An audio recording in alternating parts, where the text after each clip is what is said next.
Interested in this trip? Our exclusive offer with Citibank will get you more than enough Velocity points to take this flight. Stick around to the end of the video to learn more.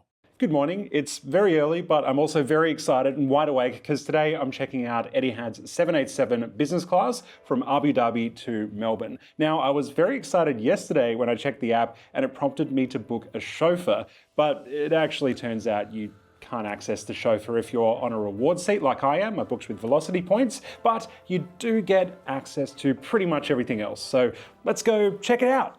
The luxury begins immediately at Abu Dhabi's gorgeous Zayed International Airport. There's even a dedicated business and first class check-in counter.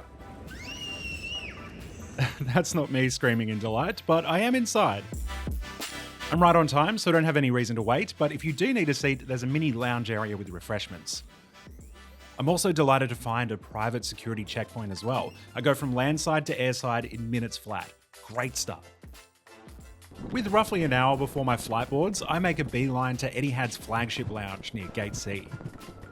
Oh, this is pretty unassuming, hey? Hello. Oh man, this is incredible. Look at all this food. A chef cooking omelettes, a smorgasbord of dining options, barista-made coffee.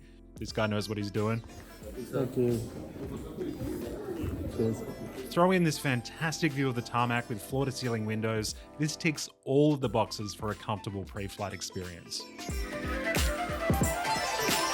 So I was having a pretty good time down there, but it turns out there's actually 2 more floors. This is business. What does first class look like? Next time. You've got to be kidding me. Look at this. Kids' room. It's gorgeous. It's not just the snacks and drinks on offer that are impressive, the attention to detail and architectural design is top notch. Look at this bar, look at this art, so many cool chairs.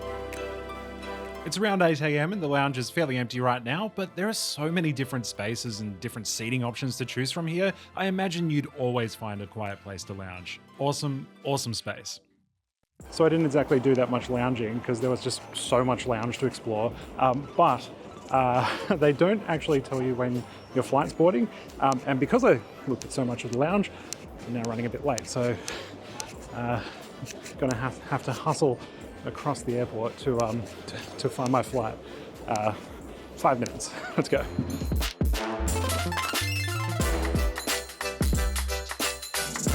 Yes. Thank you. Thanks. Okay, I'm on time. Crisis averted.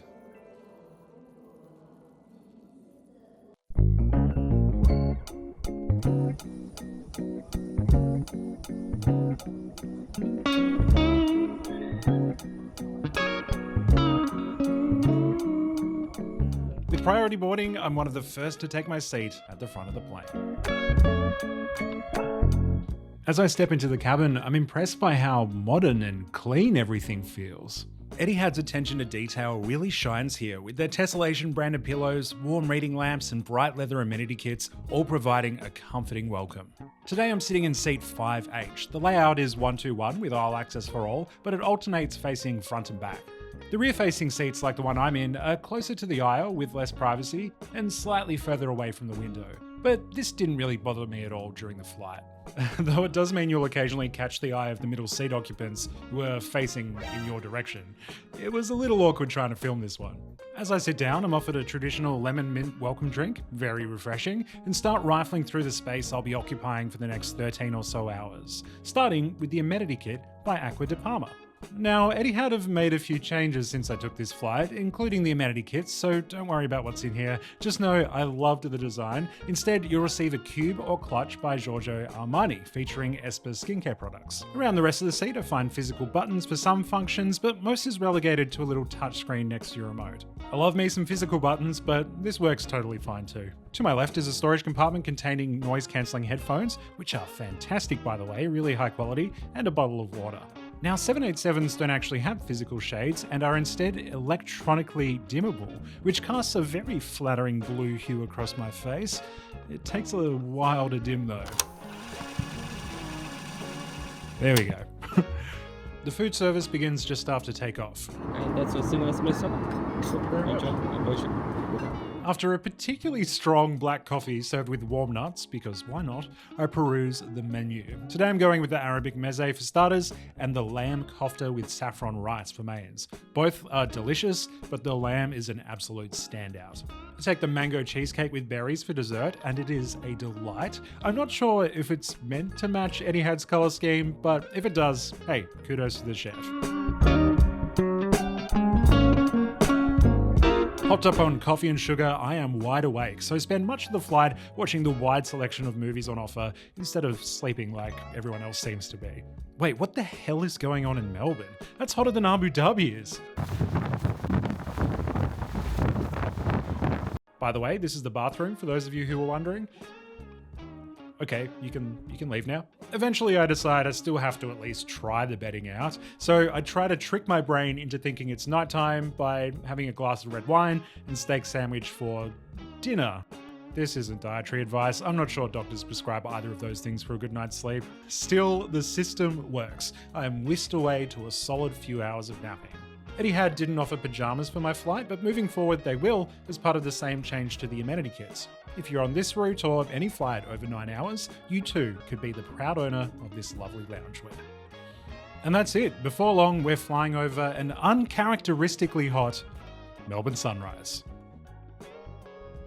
And just like that, I'm home, feeling refreshed, all thanks to Etihad. Fantastic flight. Now, if you want to experience this flight for yourself, it is totally doable from both Melbourne and Sydney for 104,000 Velocity points, plus fees and taxes.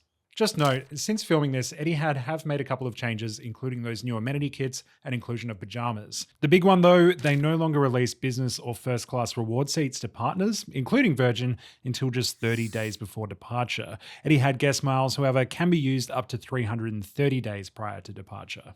If you'd like to book this flight more than a month out in advance, Etihad guest miles are harder to acquire than Velocity points in Australia, but it's not impossible. To learn more, read our ultimate guide on Etihad Guest over at pointhacks.com.au. I've left a link in the description for that guide, plus a bunch of credit cards that can supercharge your points balance if you want to take that flight for yourself. And by the way, another amazing flight that I did was on Qatar Q Suites. I had the entire plane to myself. It was absolutely wild. Definitely go check that video out if you haven't seen it already. See you over there. By the way, PointHacks currently has an exclusive offer with the City Premier credit card. If you're a new card holder and fulfill the minimum spend requirement, you'll be awarded 100,000 Velocity points plus an additional 10,000 Velocity points just for signing up using our link below.